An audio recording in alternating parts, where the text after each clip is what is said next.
Berikut adalah kisah lengkap dan mendalam, menceritakan sejarah, suasana, dan hikmah di balik turunnya surah Al-Baqarah, surah terpanjang dan paling agung di dalam Al-Quran. Kisah turunnya surah Al-Baqarah, pedoman lengkap bagi umat Islam. Bagian 1. Waktu dan suasana saat wahyu diturunkan. Surah Al-Baqarah diturunkan di kota Madinah Al-Munawwarah dalam kurun waktu yang cukup panjang, sekitar 8 hingga 9 tahun, mencakup hampir seluruh masa kenabian Rasulullah Shallallahu Alaihi Wasallam setelah beliau berhijrah dari Mekah. Hanya sedikit ayat yang turun belakangan, bahkan ada yang turun saat haji perpisahan, sesaat sebelum beliau wafat. Mengapa surah ini diturunkan di Madinah dan bukan di Mekah? Hal ini ada rahasia dan hikmahnya yang sangat besar. Selama di Mekah, ajaran yang diturunkan lebih banyak berisi hal-hal yang menyentuh hati, seperti keimanan, bukti kebesaran Allah, kisah-kisah Nabi terdahulu, dan ancaman serta janji hari akhir. Saat itu, tugas utama adalah mengubah pandangan hidup manusia dari menyembah berhala menjadi menyembah Allah yang satu. Namun, ketika Rasulullah dan para sahabat pindah ke Madinah, keadaan berubah sepenuhnya. Di sana, umat Islam sudah membentuk sebuah masyarakat yang nyata, memiliki negara, hukum, peraturan, dan berinteraksi dengan berbagai golongan manusia. Di sekitar mereka ada kaum Yahudi yang memiliki kitab suci, orang-orang munafik yang berpura-pura masuk Islam, serta penduduk asli kota Madinah. Karena itu diperlukan petunjuk yang lebih lengkap, mencakup cara hidup, hukum ibadah, pergaulan, perdagangan, perang, damai, hingga aturan waris dan perjanjian. Maka Allah Subhanahu wa Ta'ala menurunkan surah Al-Baqarah ini sebagai undang-undang dan pedoman lengkap untuk mengatur kehidupan baru tersebut. Nama Al-Baqarah sendiri diambil dari kisah yang terdapat di dalamnya, yaitu peristiwa Nabi Musa alaihissalam memerintahkan kaum Bani Israel untuk menyembelih seekor sapi betina yang penuh dengan pelajaran tentang ketaatan dan larangan membantah perintah Allah. Bagian 2. Awal mula turunnya dan isi pokoknya. Surah ini dibuka dengan huruf-huruf abjad rahasia, alif, lam, mim. Para ulama sepakat bahwa huruf-huruf ini adalah tanda kebesaran Allah, mengingatkan manusia bahwa Al-Quran yang luar biasa ini tersusun dari huruf-huruf yang sama yang kalian gunakan sehari-hari. Namun tidak ada satupun manusia yang mampu membuat yang semisal dengannya. Kemudian ayat-ayat awal langsung membagi manusia menjadi 3 golongan besar. 1. Orang-orang yang bertakwa. Mereka yang beriman kepada yang gaib, mendirikan sholat, dan menginfakkan sebagian rezekinya. Mereka adalah golongan yang beruntung. 2. Orang-orang kafir, mereka yang menutup hati dan telinganya dari kebenaran, sehingga tidak ada gunanya peringatan bagi mereka. 3. Orang-orang munafik, ini adalah golongan yang paling berbahaya di Madinah saat itu. Mereka tampak beriman di luar, tetapi di dalam hati mereka menolak dan merencanakan kejahatan. Surah ini menjelaskan sifat-sifat mereka secara rinci agar umat Islam waspada. Setelah itu, surah ini membawa kita kembali ke awal penciptaan, kisah Nabi Adam alaihissalam, bagaimana Allah menciptakan manusia, memerintahkan para malaikat bersujud kepadanya, dan keangkuhan iblis yang menolak perintah itu. Kisah ini menjadi dasar pemahaman tentang kedudukan manusia di muka bumi, serta sebab datangnya bahaya dan ujian. Surah ini juga banyak menceritakan sejarah Bani Israel, umat terdahulu yang pernah diberi nikmat besar oleh Allah, namun mereka seringkali mengubah, melalaikan, dan melanggar perintah Tuhan. Kisah ini diulang berkali-kali bukan tanpa alasan, melainkan agar umat Islam mengambil pelajaran pahit itu, jangan sampai mengulangi kesalahan yang sama. Ada peristiwa saat kaum Yahudi di Madinah bertanya kepada Rasulullah tentang sifat-sifat Allah dan hal-hal yang sulit, dengan maksud menguji dan menjebak beliau.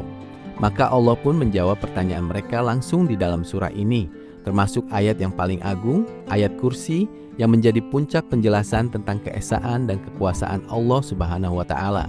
Bagian 3. Kisah sapi betina yang menjadi nama surah. Bagian yang paling istimewa dan menjadi asal nama surah ini terdapat pada ayat ke-67 sampai ayat ke-73. Ini adalah kisah yang sangat mengajarkan kita tentang ketaatan. Suatu ketika di zaman Nabi Musa alaihissalam terjadi sebuah peristiwa pembunuhan di kalangan Bani Israel. Seorang laki-laki terbunuh, tetapi pelakunya tidak diketahui. Keluarga korban saling bertengkar dan tidak tahu harus mencari kebenaran kemana. Akhirnya mereka datang kepada Nabi Musa dan memohon agar ia berdoa kepada Allah untuk menunjukkan siapa pembunuh yang sebenarnya. Maka Allah Subhanahu wa Ta'ala memberikan perintah yang agak aneh dan tidak biasa bagi akal manusia saat itu. Sembelihlah seekor sapi betina. Seketika bukannya segera melaksanakan, mereka malah bertanya-tanya dan membantah. Mereka bertanya, "Apakah engkau menganggap kami sedang bergurau? Apakah ini ada hubungannya dengan pembunuhan ini?" Nabi Musa menjawab dengan tegas, "Aku berlindung kepada Allah agar termasuk orang yang bodoh dan bergurau. Laksanakanlah apa yang diperintahkan kepadamu." Namun bukannya segera menyembelih sembarang sapi yang ada, mereka terus bertanya dengan rinci, mempersulit urusan sendiri. "Sapi yang bagaimana?" tanya mereka. "Sapi yang tidak terlalu tua dan tidak terlalu muda, pertengahan umurnya," jawab Musa. Tetapi mereka bertanya lagi, "Warnanya apa?" Sapi yang berwarna kuning cerah menyenangkan orang yang melihatnya. Masih belum puas, mereka bertanya lagi tentang ciri-ciri lain, hingga perintah yang tadinya mudah menjadi sangat sulit dan susah dicari. Dan akhirnya mereka terpaksa membeli sapi itu dengan harga yang sangat mahal. Setelah disembelih sesuai perintah, Allah memerintahkan mereka memukulkan sebagian tubuh sapi itu kepada mayat korban pembunuhan itu. Maka dengan kekuasaan Allah, mayat itu hidup kembali sejenak dan menceritakan siapa yang membunuhnya, lalu meninggal kembali. Dari kisah ini, Allah mengajarkan kita, janganlah banyak bertanya jika perintah sudah jelas, karena bertanya berlebihan bisa mempersulit urusan yang mudah, dan ketaatan sebaiknya dilakukan dengan segera tanpa bantahan. Bagian 4. Hukum dan peraturan yang menjadi dasar kehidupan. Karena surah ini diturunkan saat umat Islam sudah menjadi masyarakat yang utuh, maka di dalamnya tercantum hukum-hukum besar yang menjadi landasan syariat Islam hingga hari ini. Perubahan arah kiblat.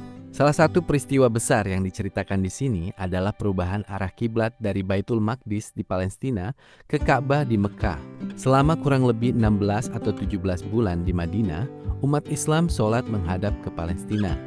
Kemudian Rasulullah sangat mengharapkan agar kiblat diubah ke arah tempat yang dicintainya, Ka'bah. Maka Allah mengabulkan permohonan itu dan perintah turun untuk memalingkan wajah ke arah Masjidil Haram. Peristiwa ini menjadi ujian bagi orang-orang yang beriman dan membedakan mereka dengan orang yang hatinya ragu. Hukum ibadah dan sosial. Di dalamnya dijelaskan kewajiban puasa di bulan Ramadan, syarat dan ketentuannya, serta kemudahan bagi orang yang sakit atau dalam perjalanan.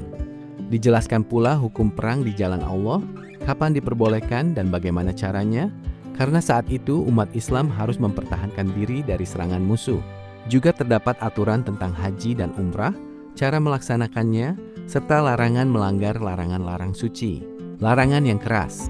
Surah ini dengan tegas melarang riba atau bunga uang, yang dianggap sebagai dosa besar dan perang melawan Allah dan Rasul-Nya. Di akhir surah terdapat ayat terpanjang dalam Al-Quran yang mengatur tentang hutang piutang, cara mencatatnya, dan menghadirkan saksi agar tidak terjadi perselisihan di kemudian hari. Kisah Nabi Ibrahim alaihissalam. Surah ini juga menceritakan kembali kisah Nabi Ibrahim saat membangun pondasi Ka'bah bersama putranya Nabi Ismail, dan doa beliau agar kota Mekah menjadi tempat yang aman dan penduduknya diberi buah-buahan, serta memohon agar diutuskan seorang Rasul dari kalangan mereka, yaitu Nabi Muhammad Sallallahu Alaihi Wasallam. Ini menunjukkan bahwa Islam adalah kelanjutan dan penyempurnaan ajaran Nabi Ibrahim yang lurus. Bagian 5. Keutamaan luar biasa dan penutup yang menyentuh hati. Surah Al-Baqarah memiliki kedudukan yang sangat tinggi dan keutamaan yang luar biasa, sebagaimana disampaikan oleh Rasulullah Sallallahu Alaihi Wasallam sendiri. Beliau bersabda, "Jadikanlah rumahmu sebagai masjid, bacalah surah Al-Baqarah. Sesungguhnya setan akan lari dari rumah yang dibacakan di dalamnya surah Al-Baqarah." Dalam riwayat lain beliau bersabda, "Barang siapa membaca 10 ayat dari surah Al-Baqarah pada malam hari, maka ia tidak akan didatangi setan maupun hal yang tidak diinginkan hingga pagi hari, dan ia diingat oleh Allah serta dilindungi dari kejahatan." Dan beliau juga bersabda, "Sesungguhnya Allah menulis kitab 2000 tahun sebelum menciptakan langit dan bumi. Lalu dia menurunkan 2 ayat darinya, yaitu penutup surah Al-Baqarah. Barang siapa membacanya pada malam hari, maka ia akan dicukupkan." Ayat penutup surah ini adalah ayat yang sangat indah dan penuh ketenangan, berisi pengakuan iman yang sempurna dan doa yang paling lengkap. Rasul telah beriman kepada apa yang diturunkan kepadanya dari Tuhannya, demikian pula orang-orang yang beriman. "Kami memohon ampunan-Mu ya Tuhan kami, dan kepadamu lah tempat kembali." Surah yang panjang dan penuh ilmu ini diakhiri dengan permohonan agar Allah tidak membebani kita di luar kesanggupan kita, sebagaimana Dia membebani umat terdahulu, dan agar Allah menyelamatkan kita serta menolong kita menghadapi orang-orang kafir. Demikianlah kisah turunnya surah Al-Baqarah, samudra ilmu yang luas, petunjuk yang lengkap, dan pelindung bagi setiap rumah yang di dalamnya dibacakan ayat-ayatnya. Surah ini adalah bukti kasih sayang Allah kepada umat Muhammad, memberikan mereka segala yang mereka butuhkan untuk bahagia di dunia dan selamat di akhirat.